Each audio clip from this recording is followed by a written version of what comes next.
அனைவருக்கும் வணக்கம். நாங்கள் நான் பிசியெல்லாம்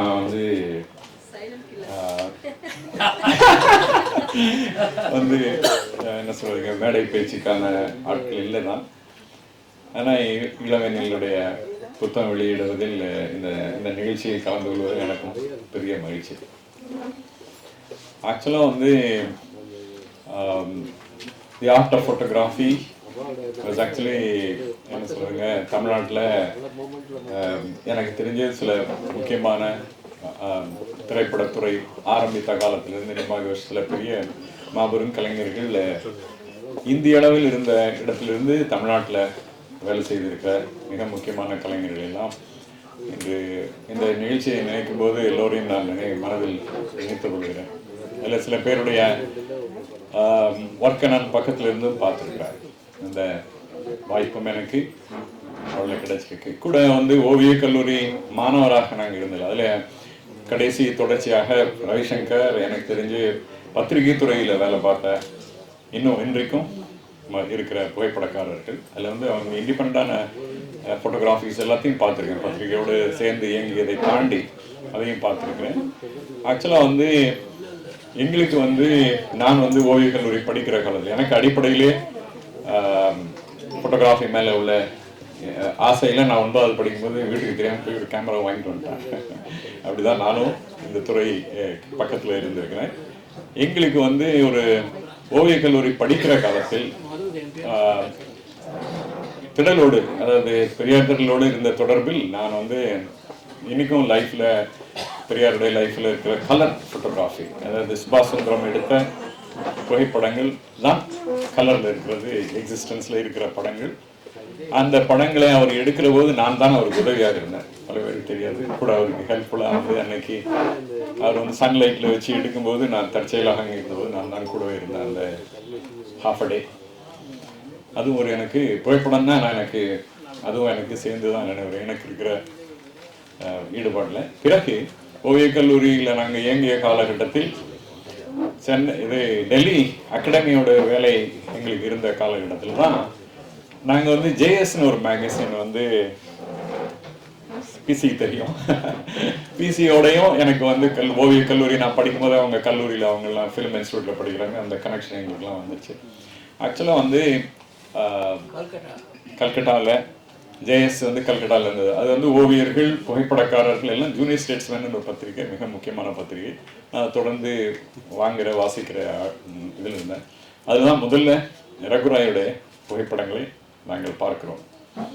ரகுராய் சோஃபார் பார்த்திருக்கிற புகைப்படங்களில் இருந்து கடுமையாக அதிலே முழுமையான இந்திய தன்மை கொண்ட புகைப்படங்களாக அந்த காலகட்டத்தில் எங்களுக்கு தெரிஞ்சது. பின்னாடி அவரோட ஃபாலோ பண்ணுற இடம் வந்துருச்சு அந்த டைம்லேயே. அப்புறம் ஜத்தீன் தாஸ், ஓவியர் ஜத்தீன் தாஸும் அவருடைய மகள் கூட ஒரு நந்திதா தாஸ் உடைய தகப்பனார் ஜத்தீன் தாஸ், அவரும் ரகுராயும் 2 பேரும் ரொம்ப க்ளோசஸ்ட் ஃப்ரெண்ட்ஸ். அவங்க 2 பேரும் ஒரிசா பார்டர்ல இருந்தும் கல்கட்டாவில் இருந்து வந்ததுனால டெல்லியில் அவங்க ரொம்ப ஆக்டிவாக இருந்த காலகட்டத்தில் நாங்கள் ஓவியராக யங் ஏஜில் அவங்க 2 பேருடைய எக்ஸிபிஷனை, எஸ்பெஷலி ரகுராயுடைய எக்ஸிபிஷன் எல்லாமும் முதல் ஆரம்ப காலகட்டத்தில் பார்ப்பதற்கான வாய்ப்பு. அப்போ தான் தெரிஞ்சது ஃபோட்டோகிராஃபி சோஃபார் குளோபலாக இருக்கிற ஃபோட்டோகிராஃபர் மாஸ்டர்ஸோடைய படங்களை பார்க்குறதுலேருந்து அதே புகைப்படங்களில் ஒரு என்ன சொல்லுங்க, ஒரு இந்திய தன்மை கொண்ட ஒரு பார்வை இருக்கு பாருங்க. அதை முதல்ல அணுகிறதுக்கான வாய்ப்புகள்லாம் அப்போது தான் கிடைச்சிது. அப்புறம் அது வேற இடத்துல இப்போ எதுக்கு இதை சொல்கிறேன்னா, கூட போர்ட்ரைட்ஸை தொடர்ந்து வேலை செய்யறதில்ல. இதுக்கு முன்னாடி பத்திரிகையில் வேலை பார்த்துட்டு இருந்தப்ப ரவிசங்கர் இங்கே இருக்க ரவிசங்கருக்கு 90s ஒரு பெரிய சிக்கல்லாம் வந்தது.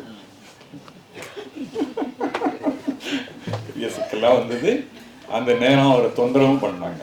அந்த நேரத்தில் நான் தான் ரவிசங்கர் என்ன சொன்னேன், அதெல்லாம் பயப்படாத, இதுவரையில் கலைஞர்கள் பாடகர்கள் யாரெல்லாம் இருக்கிறார்களோ, நீ யாரெல்லாம் எடுத்திருக்கியோ அதெல்லாம் சேர்ந்து பெருசாக ப்ளோ பண்ணி ஒரு எக்ஸிபிஷன் ஒன்று யாரும் ஒன்றும் செய்ய முடியாதுன்னு சொன்னேன். அப்படிதான் நாங்கள் அதுக்கு பின்னாடி இருந்து ரவிசங்கர் பின்னாடி இருந்து அந்த அந்த ஆக்சுவலாக வந்து சம் ஆஃப் தி சிங்கர்ஸ், அப்புறம் வந்து some of the important people எல்லாருடைய போர்ட்ரேட்டையும் ரவிசங்கர் அந்த காலகட்டத்தில் ஒர்க் பண்ணியிருந்தாப்புல. அதையெல்லாம் ப்ளோ பண்ணி ஒரு எக்ஸிபிஷனாக வச்சோன்னா தான் அவருக்கு அந்த தொந்தரவு நின்றுச்சு. இது எதுக்கு சொல்கிறேன்னா, அதாவது ஒரு எப்பவும் பின்னாடி வந்து எல்லாரும் விட மனிதர்களே, அதுலேயும் குறிப்பாக வந்து மிகப்பெரிய ஆளுமைகளே போய் பார்க்குறதுல அல்லது அவங்களோட பழகிறதுல இன்னும் மற்ற எல்லாருக்கும் கூட புகைப்படக்காரர்களுக்கு மிகப்பெரிய சாத்தியமும் பார்த்துருக்கோம். அது இல்லாமல் வந்து இருக்கிற சூழலை ஆர்டிஸ்டிக்காக ப்ரெசென்ட் பண்ணதில்லை. இல்லை இப்போ வந்து சால் லைட்டர் வரைக்கும் பெரிய மாபெரும் அவங்கள எல்லாத்தையும் பார்க்குற பட்சத்தில் அப்ட்ராக்டாக கடைசியில் இப்போ எங்கே போயிடுச்சுன்னா வந்து ஃபோட்டோகிராஃபி ஸ்டோரி டெல்லிங் இடத்துக்கு போயிடுச்சு. ஃபோட்டோகிராஃப் வெறுமனே சிங்கிள் ஃபோட்டோகிராஃபாக இருந்ததுலேருந்து இப்போ வந்து சீரீஸ் ஆஃப் ஃபோட்டோகிராஃப். நான் வந்து எனக்கு தெரிஞ்ச சில நண்பர்கள் இருக்காங்க, யானை பின்னாடியே யானை பாகனம் பின்னாடியே 6 மாதம் அலைகிறாங்க. அந்த அது மாதிரி எடுக்கிற இடத்துக்கு வந்துட்டாங்க.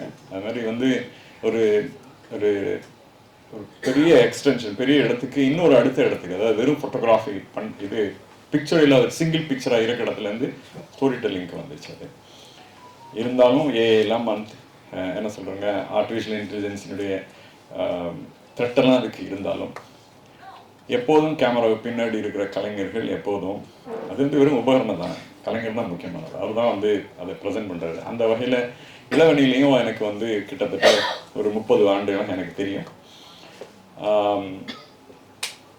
இளவணியில் வந்து உணர்ச்சி பூர்வமான ஆள் தான். நான் முதல்ல அதுதான் சொல்கிறேன், உணர்ச்சி பூர்வமான ஆள் தான். அது வந்து அடிப்படையிலே ஒரு கலைஞர்களுக்கு இருக்கிற எல்லா கலைஞர்களுக்கும் இருக்கிற மிக முக்கியமான ஒரு நிலை தான் நான் நினைக்கிறேன்.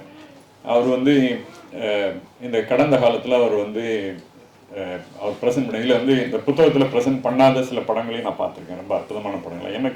எனக்கு தெரியல ஏன் அதெல்லாம் செலக்ட் பண்ணேன்னு. எல்லாரும் பணியும் எனக்கு காமிச்சிருக்காப்புல, எல்லாரும் எடுத்த படங்களையும் கூட வந்து. இன்னொன்று இந்த வாழ்த்து நிலையில எல்லாத்தையும் தாண்டி இந்த புத்தகத்தினுடைய வடிவத்தையும் நான் வேற மாதிரி எதிர்பார்த்தேன். அது வந்து ஃபோட்டோகிராஃபி வந்து எப்பயுமே ரெகுலர் புக்கோட போய் அக்காமடேட் ஆகிறது இல்லை, கிடையாது. அது விஷுவலாக அன்ஃபோல்டு பண்ண திறந்தால் வந்து அது வேற ஒரு வடிவத்தில் இருக்கும். வேற அதாவது இட் கேன் பி ஸ்கொயர், அதில் என்ன பெருசாக இருக்கணும், பார்க்குறதுக்கு பெருசாக இருக்கணும், கொஞ்சம் பெருசாக இருக்கணும். ரெகுலர் ரிட்டர்னு வார்த்தைகளை பயன்படுத்துகிற புத்தகங்களுடைய அடிப்படையான ஃபார்மேட்டில் இருந்தால் அது வந்து இன்னும் ஆழமாக பேசாதுன்னு எனக்கு தோணுது. அதையும் நான் சொல்லியிருக்கேன். இனிமேல் வெளியப்ப நான் இந்த புத்தகத்தை பப்ளிஷ் பண்ணுறது எனக்கு பெரிய சந்தோஷம். வெறும் மற்றதெல்லாம் தாண்டி விஷுவலில் இருக்கிற ஒரு பகுதியையும் ப்ரெசென்ட் பண்ணணும்னு வெளியப்ப நினச்சதுக்கும் எனக்கு பெரிய சந்தோஷம். மற்றபடி புகைப்படத்தை பற்றி நான் பெரியசாக பேசுறதில்லை.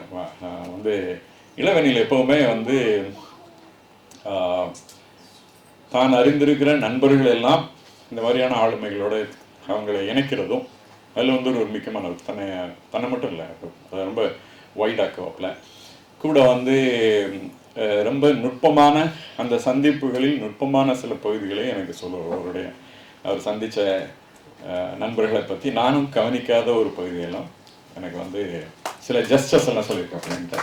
அந்த வகையில் வந்து இளவெண்ணில் சமகாலத்தில் மிக முக்கியமான ஒரு புகைப்படக்காரர். அதுலேயும் வந்து போர்ட்ரேச்சர் வந்து இது வந்து போர்ட்ரேச்சர் தான். இது எல்லாமே இன்னும் சில படங்கள் இருக்குது. தொடர்ந்து புத்தகம் கொண்டு காமிச்சிருக்காப்புல எனக்கு ரொம்ப அற்புதமான சில படங்கள் இருக்குது. அந்த வகையில் உங்களோடு சேர்ந்து இளவெண்ணிலை வாழ்த்துவதில் மகிழ்ச்சி அடைகிறேன். நன்றி, வணக்கம்.